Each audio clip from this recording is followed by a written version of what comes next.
I didn't notice until then the semicolons. Yeah. All right. All right, so I dislike really exotic PowerPoint presentations. That was a very good one. Very clean, you didn't read off of it, which is very appreciated. So this is my single slide. So what is Puppet? Puppet is a configuration management software tool. It runs on a vast number of different operating systems, Windows included. We only run it on Linux machines at work, where I'm directly responsible for somewhere between 3,000 and 4,000 computers.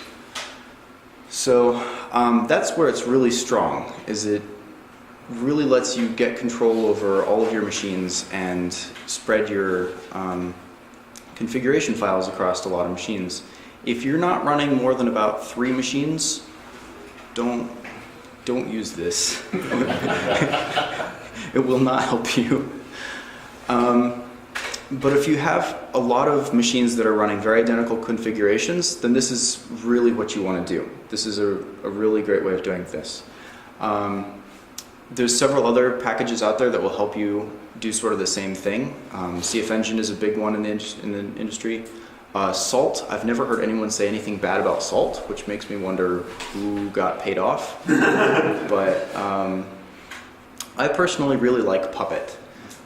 Purdue uses it in a client-server configuration. So we have 3 Puppet masters. They're relatively beefy machines, 24 cores, 40 plus gigs of memory, 10 gig Ethernet out the back. And those machines occasionally struggle to keep up with the number of clients that we have. We've spent a lot of time in the last year tuning our configuration so that our Puppet masters can keep up with the number of clients. But since we have it in that configuration, what we're then able to do is something rather beautiful.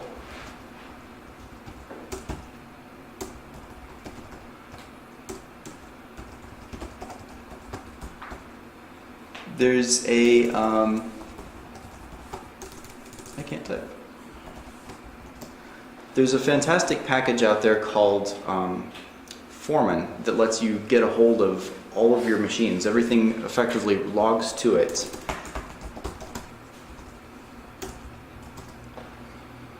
What? Oh, I'm sorry.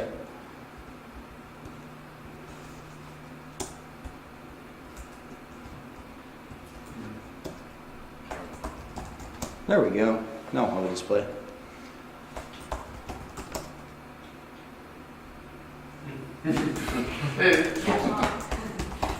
Avoid live demos. Yeah. I did this at home in about 5 minutes. Caps lock? I don't think so. It's not his work keyboard. Oh, it is caps lock. Oh. There we go. But what this does is it lets me do a lot of drill downs into what Puppet is capable of. And you can find all of your hosts that are not applying configuration correctly. And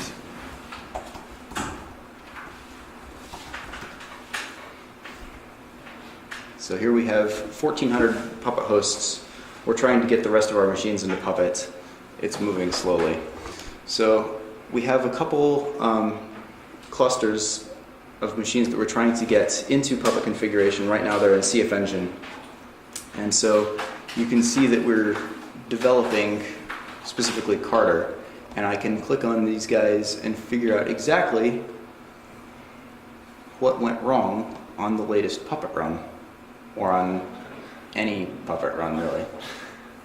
And it'll tell you exactly what is going on. So you can see right now we're having trouble getting luster mounted on our cluster. So right now we're running Puppet every 4 hours on our compute nodes because they it actually chews up a little bit of compute time. Puppet is built in Ruby, and as such, it has all the power of Ruby, but all the flaws of Ruby as well. One of the interesting things we've found is that if you run Puppet in client master mode, is that there is a flaw in how Ruby handles checksums, and it actually introduces a memory leak. And so you will find after about 24 hours of doing a lot of file copies that your Puppet daemon is now multiple gigs. So we actually run it out of a cron job now. So we don't run the daemon 24/7. We just run cron jobs that spawn Puppet instances.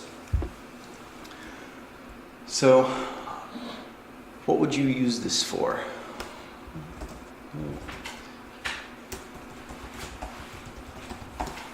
It's really easy to install. This is all you do. There it is. I now have Puppet on my machine. So to get any sort of configuration started, the most important place in your system is here. And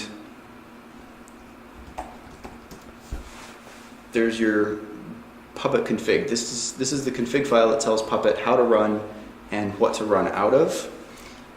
And in a completely clean install like this, there is nothing in modules.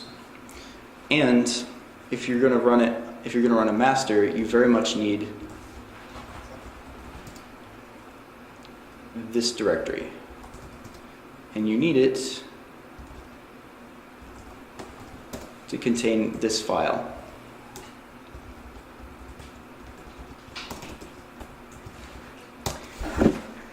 And in that file, you can tell your default node, or you can tell it your host name, and you can give, you can have thousands of host names in there. You can tell it what classes to install and instantiate. Your classes come out of your modules. So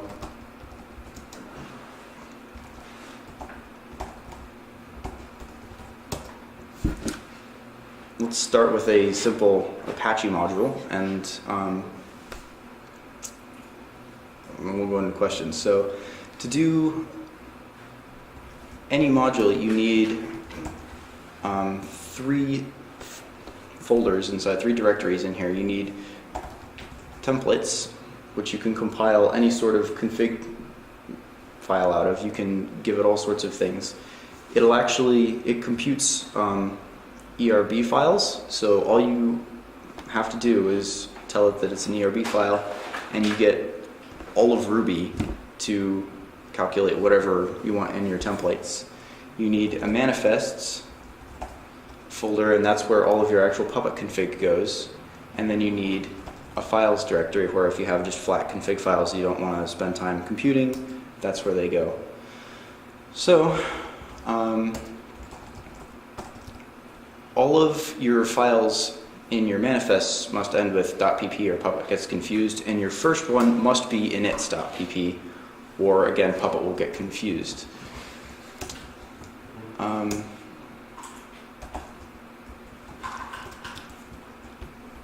And that's it. That would run. That will start your Puppet class for HTTPD, but it won't do anything. So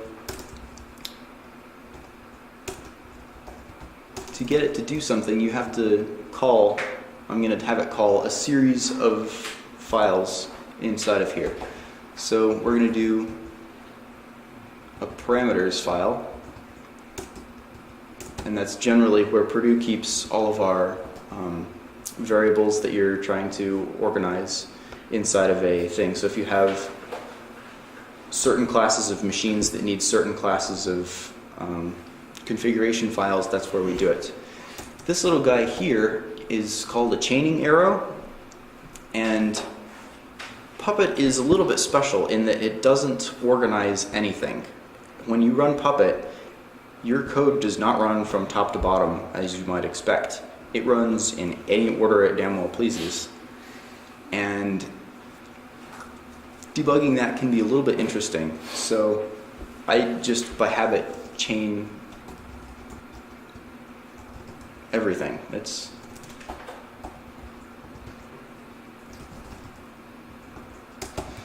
So I'm going to create a class to install things, a class to configure that,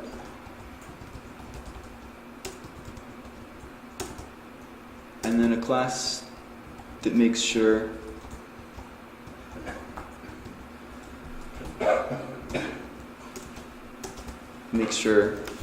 that we're actually running HTTPD when we want it to be running. So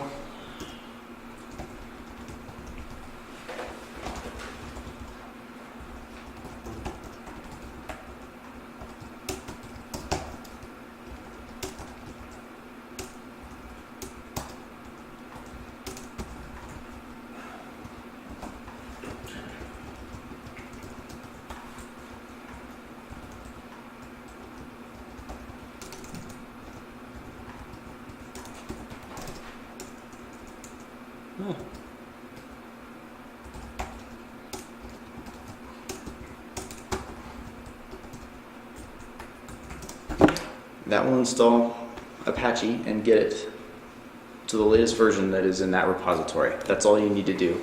You can also put specific versions in there, or you can ensure absence to make sure that that package is not on the system. We've had to do that a few times at Purdue.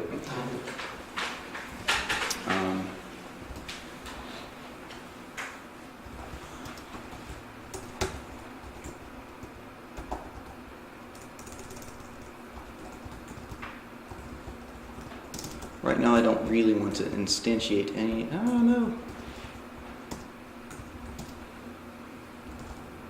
any variables because we've only got one machine. We don't need to do anything complicated here.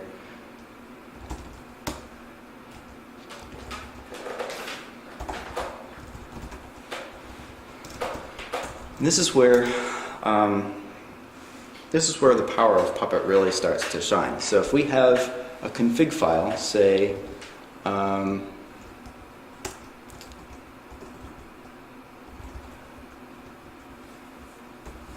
this guy, if we want that to be copied, if we have a specific HTTPD conf file we want on all of our machines, we need to put it in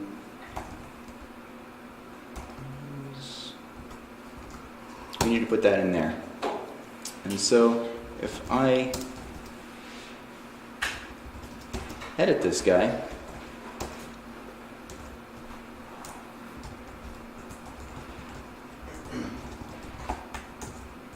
oops,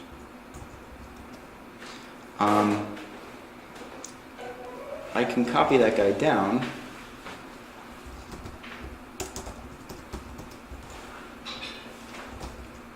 with a simple file guy, and you give it a full path and it will just go.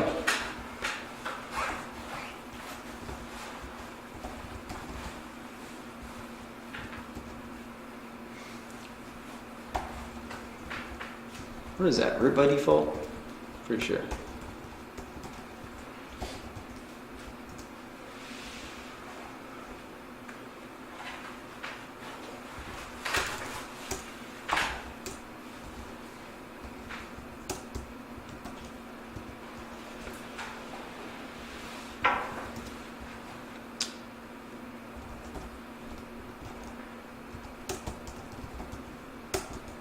This is tricky. There's 3 slashes because Puppet actually set up its own file transferring system. It's not Puppet or anything else. And then, so it, much like HTTP, it's Puppet, and then you want the root directory, and then you want the modules, and you want whatever module you're working out of. And instead of doing files like would be logical, you just tell it the file that's in there. So I don't know if that's a design flaw or not. It annoys me. And then to make sure this guy is actually running,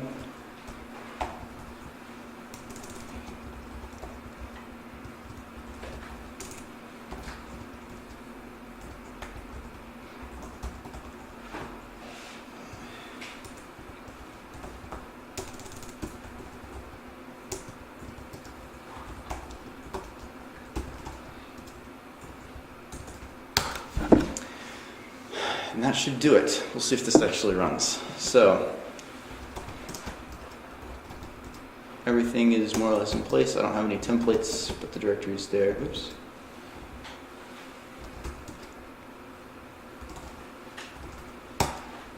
So, in our default node, we want to call class HBD.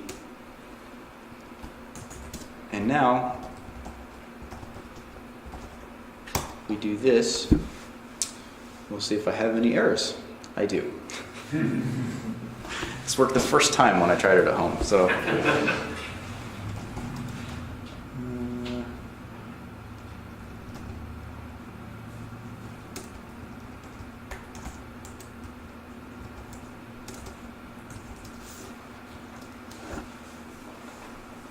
No, still doesn't like it. That's a different file. Install the Yeah, you're right.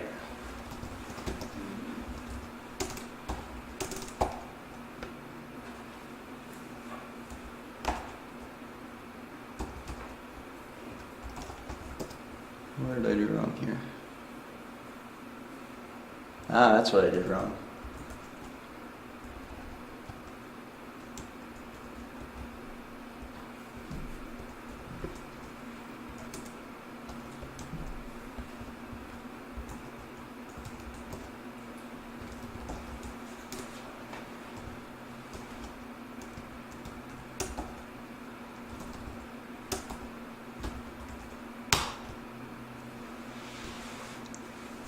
We're removing problems.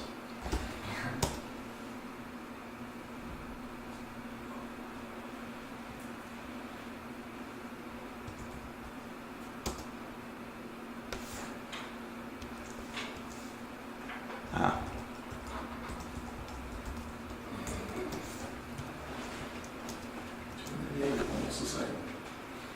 There we go. So, that's what a successful puppet run looks like, more or less. Purdue guys will be looking at me like I'm crazy because this is not client server, this is just a local host run. If I was building this out fresh, and I knew I was going to have more than 1,000 hosts, I would very much put my Etsy puppet in a NFS share and then run this out of a cron job. Any errors get logged to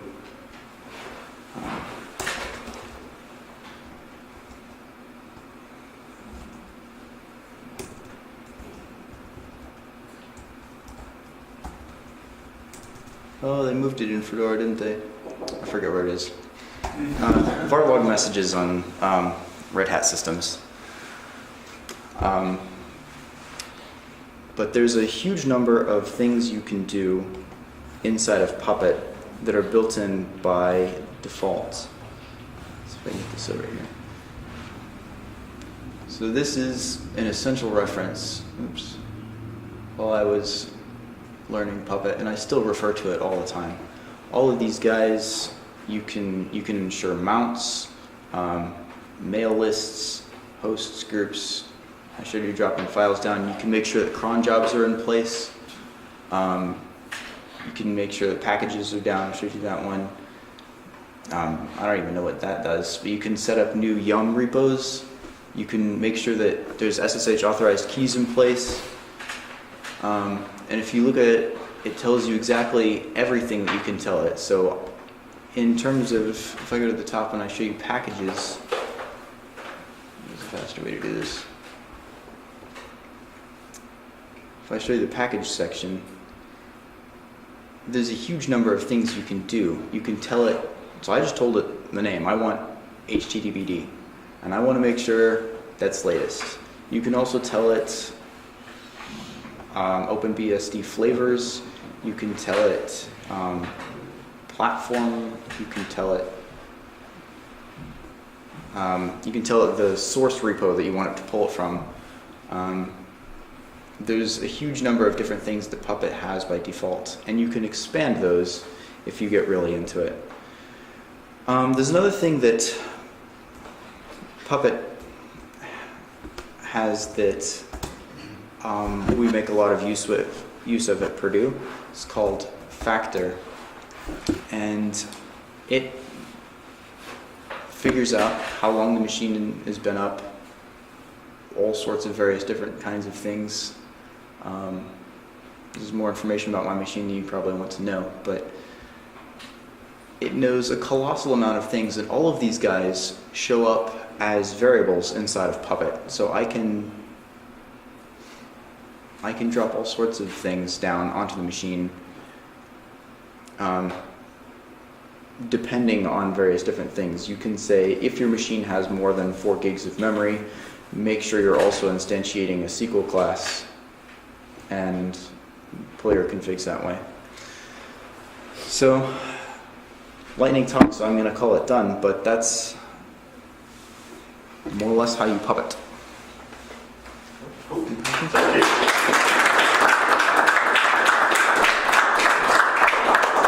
Anybody have questions? Yeah, I was just wondering, you told us one thing that was bad about Ruby for running Puppet.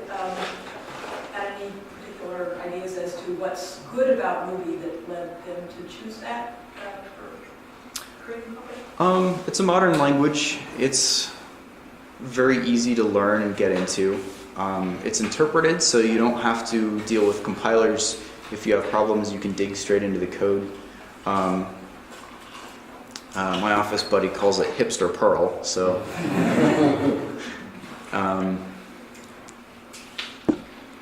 having scripted in it, I wouldn't call myself a Ruby programmer, but having lightly scripted in it for the last 2 years, it's a relatively solid language. There's a few problems with it. There's a few problems with every language.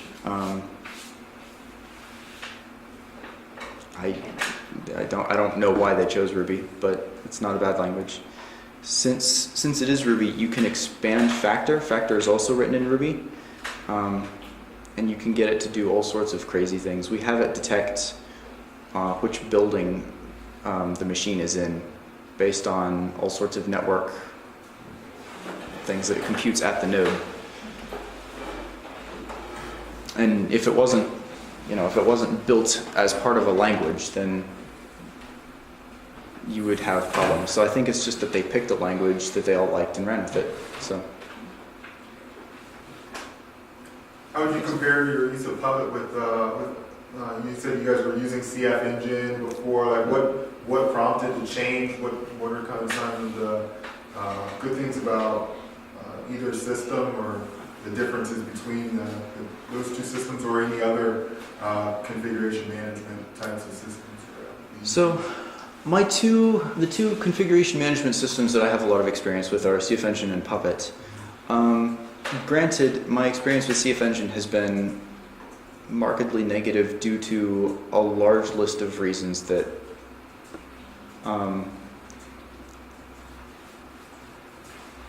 it's hard to say this is a bad system. I think CF Engine is actually a very good system, but the way we have it set up at Purdue is a little bit archaic. It's the old CF Engine, it's CF Engine 2. CF Engine 3 has been out for a long while. And CF Engine is very much designed for running one cluster. And we were running 5 or 6 clusters out of a CF Engine build. So CF Engine very much has this dev prod sort of back and forth idea. And we had multiple clusters that couldn't take a downtime. And so how do you make changes in dev and affect only part of your prod machines? So that was a problem we ran into with CF Engine. So we sort of outgrew it in a lot of ways. And with Puppet, the config all goes into site.pp, and you can have a huge number of really clear descriptions of what goes on a node.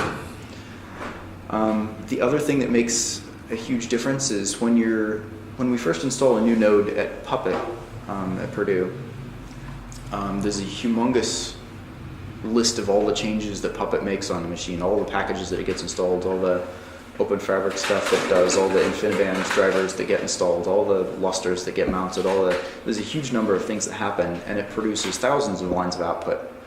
But then once it's done, there's a few lines of standard plug-in sync stuff that happens, and then it says completed, no changes made. And that's very useful because when CF Engine runs, it either spits out no output, or you put on a verbose flag and you get 10,000 lines of output even if nothing changes. So debugging CF Engine code becomes a little bit tricky when you have to pipe your output run into less, and then good luck. Yeah. So I like using Puppet because it's much easier to figure out what went wrong in a run. The site.pp, all the .pp files, those are all written in Ruby? Or is it an internal kind of Puppet language? A bastardization of Ruby, more or less. It's its own, Puppet really has its own language, but it very much takes its cues from Ruby. Since it runs in Ruby, you can actually write Ruby code and have it instantiate Puppet objects. So if you have, one of the weaknesses of Puppet is it doesn't do for loops. You can't do iterations at all. But you can chain out to Ruby and do it that way. So if you have a huge list of files that you need, or a huge list of programs you need installed, and it's out of a flat text file, you can make a call to a Ruby script and have it instantiate those objects as things that need to be installed, and Puppet will handle it as if it's native Puppet code. Yeah, so as a guy that's been using Puppet for all of 3 weeks, the Puppet file is more of a description of what you want the machine to look like at the end of a run. So it's not really like a traditional programming language, it's more of a description file that says, go through and when you're done, make it look like this. Okay. So there's some conditionality, but there aren't, like you said, there aren't any like loops or iterators or things like that. So you can do things like, oh, if this is a Dell, it needs this set of drivers, and if it's an HP, then it needs this set of drivers. But in terms of go through and do this thing 6 times, since you're really just telling it what you want the machine to look like, Yeah. there really is no use. Yeah, there's really no use for iterator. Yeah. So it seems like you don't need to run Puppet if you change something. Why do you guys have an cron job running all the time? Because we have so many machines, it becomes tricky to remember all the corners of our systems without some sort of automated thing. There's a lot of times where we want to make just blanket changes to huge numbers of machines. We have 5-6 production clusters, and then a host of one-off machines where a user wants to do X, or needs to have some packages installed in a weird way, or needs to run a database out of something, and they don't want to have to share a disk with some other person.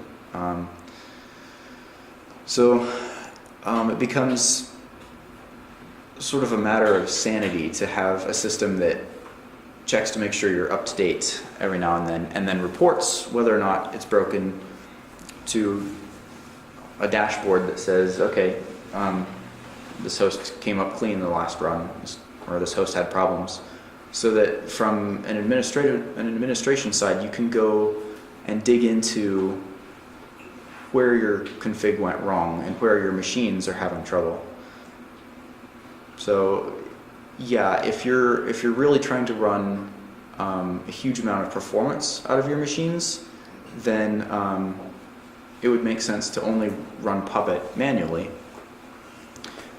But if you have a huge discrepancy in the amount of types of machines you have, if you're far from a homogeneous environment, then keeping track of everything becomes harder than running a cron job.